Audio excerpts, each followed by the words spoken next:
The mop bucket hit the marble floor with a crack that echoed through the empty lobby of Ashcroft Regional Bank. Malachi Reed didn't flinch. 11 years of midnight shifts had taught him that sound didn't matter here. Nothing he did mattered here.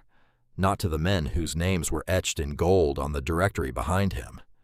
He gripped the mop handle and began his slow, practiced sweep across the floor, the fluorescent lights humming above him like they were the only ones who noticed he existed. Somewhere on the 14th floor, the last of the executives were packing up their leather bags, laughing about numbers that would never touch his bank account. He'd stopped listening to their laughter years ago. It cost too much to care. He was 41 years old. He had once dreamed of sitting behind a desk with his name on it, running numbers that meant something, building something.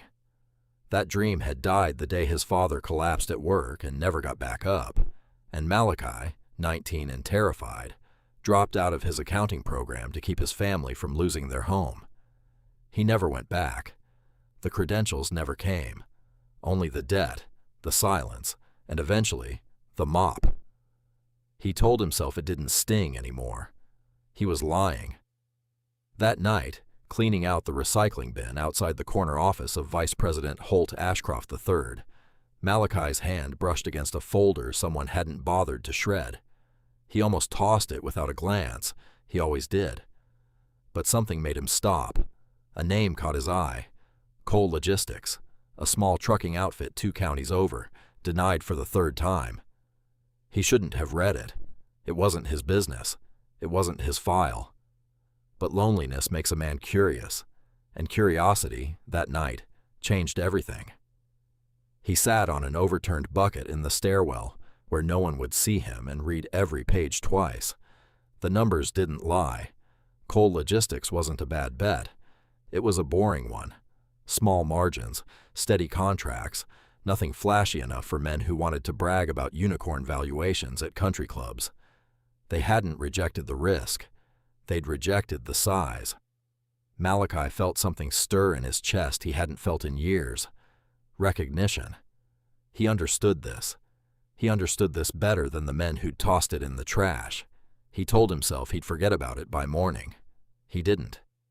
3 nights later, he found himself at the break room vending machine at 11:40 p.m., not because he was hungry, but because he'd seen a woman there before. Tired eyes, a stack of paperwork, a coffee she wasn't drinking, just holding. Her name was Renata Cole. She didn't work at the bank.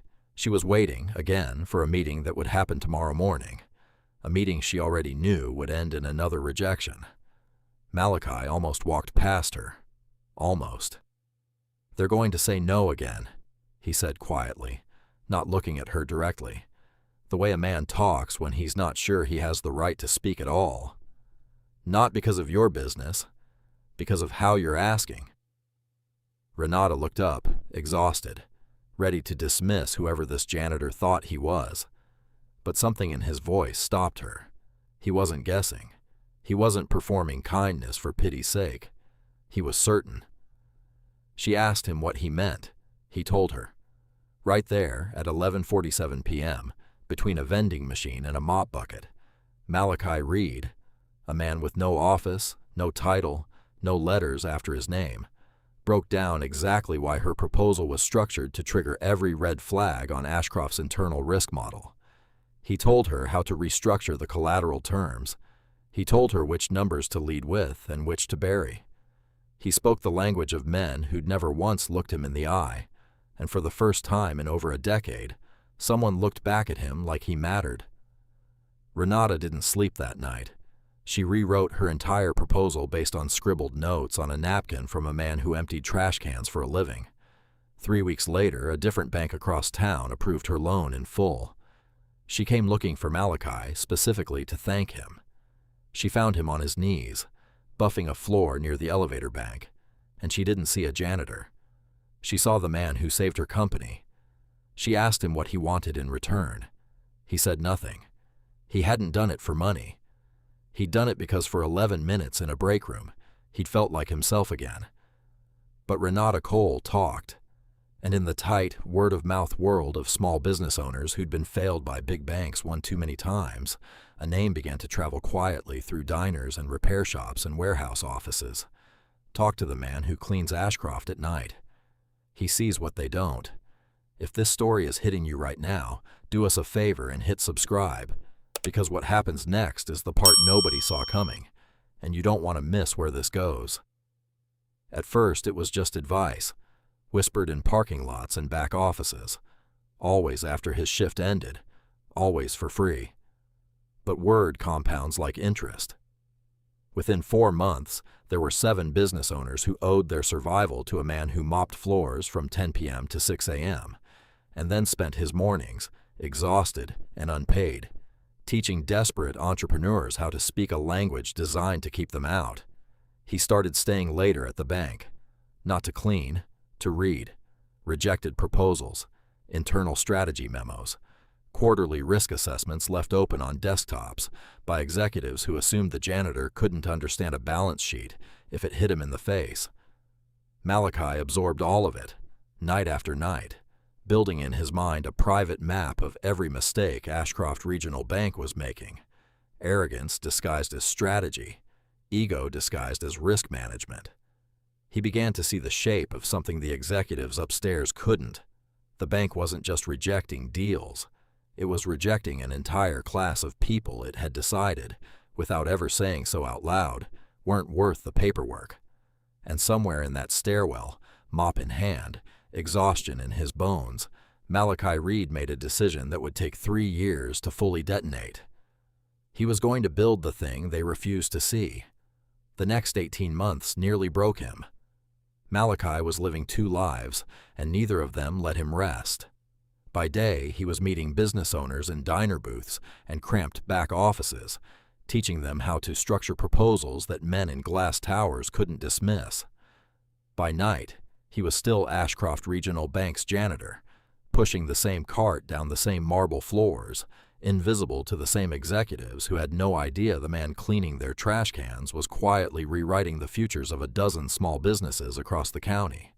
He slept in fragments, 4 hours here, 90 minutes there, sometimes nothing at all before a 6 a.m. meeting with a warehouse owner who couldn't afford to lose another day. His hands cracked from the cleaning chemicals. His eyes stayed red-rimmed from exhaustion. But something inside him had woken up after 11 years of sleep, and it refused to go quiet again. Renata Cole became more than a grateful client. She became his first believer. When Malachi told her he wanted to structure a real deal, not just advice, but capital, ownership, a stake in the outcome, she didn't hesitate. She pooled a small amount of her own recovered profits with what Malachi had scraped together from a decade of underpaid overnight shifts. It wasn't much. It was enough. Their target was a distressed regional logistics firm, bleeding money under owners who'd lost the will to fight for it. Every traditional lender had walked away. Malachi saw what they didn't: a fixable structure, a broken pricing model, a leadership vacuum he could fill with the same clarity he'd shown Renata in that break room 18 months earlier.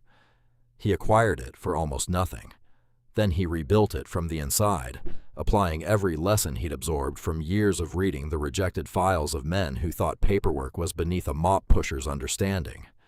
Within 7 months, the firm was profitable for the first time in 3 years. Word didn't just spread now, it roared. Small business owners who'd been humiliated by every major bank in the region began seeking him out directly. Malachi Reed, still punching a time clock at Ashcroft, was quietly becoming the most trusted name in an entire underground economy of overlooked entrepreneurs. He built a tiny firm around himself. 2 employees at first, both former clients who believed in him enough to take the risk. He named it Reed Capital Partners, out of nothing but a folding table, a laptop, and the sheer force of a reputation built one rejected proposal at a time. The night he finally turned in his janitorial badge, no one at Ashcroft Regional Bank noticed. No farewell, no acknowledgement. Just an empty locker where a uniform used to hang, and a man walking out of the building he'd cleaned for 11 years, finally as someone else. They never saw him leave. That was the whole story of how they'd treated him from the start. If you've made it this far, You already know this isn't just a story about money. It's about being underestimated, and what happens when the world finally has to look. Drop a comment telling us where you'd have given up, because Malachi almost did, more than once. 2 years later, Ashcroft Regional Bank was drowning. The same arrogance Malachi had read about in stolen glances at rejected memos had metastasized. The bank had chased size over substance for years, funding flashy, high-profile deals while ignoring the boring, steady businesses that actually paid their debts. When 2 of their largest loans defaulted within the same quarter, the cracks that had been forming for years finally split wide open. Regulators circled, depositors panicked. The board that once employed Malachi Reed as an invisible night janitor now sat in emergency meetings, searching desperately for anyone willing to acquire their crumbling financing division before the whole institution collapsed. Reed Capital Partners, by then a fully licensed, well-capitalized financing firm with a 3-year track record of profitable, unglamorous deals, was one of the few entities in the region with both the liquidity and the reputation to step in. Malachi walked into the negotiation room, not as a man seeking approval, but as the only one holding the leverage. Across the table sat Holt Ashcroft III, the same executive whose recycling bin had once held the folder that changed Malachi's life. Older now, visibly shaken, no longer the man who'd once joked about the janitor within earshot, loud enough to be heard, quiet enough to pretend it hadn't been cruel. He didn't recognize Malachi at first, not really. Not until Malachi mentioned coal logistics, and the color drained slowly from Holt's face as 3 years of quiet, invisible assent finally clicked into place. "You," Holt said, barely above a whisper. "Me," Malachi said, and nothing else. He didn't need to gloat. The numbers on the table did that for him. The acquisition closed within the month. Reed Capital Partners took control of the exact financing division that had once rejected coal logistics, rejected a dozen other small businesses, and rejected a 19-year-old accounting student's every unspoken dream of ever being taken seriously in that building. 3 years to the week after he first found that folder in the trash, Malachi Reed stood in the same marble lobby he used to mop at midnight, except now his name was on the directory behind the front desk, etched where Holt Ashcroft's family name used to be. He didn't need to say anything dramatic. He simply stood there for a moment, in the same spot where his cart used to sit, and let the silence say what 3 years of being underestimated never could. They mocked what they never bothered to read. If this story moved you even a little, hit that like button right now. It genuinely helps this channel keep telling stories like Malachi's. Subscribe if you want to catch the next empire before it rises, and drop a comment below with one word that describes how you'd feel walking into that lobby as the new name on the wall. Every empire has a story. This has been one of them,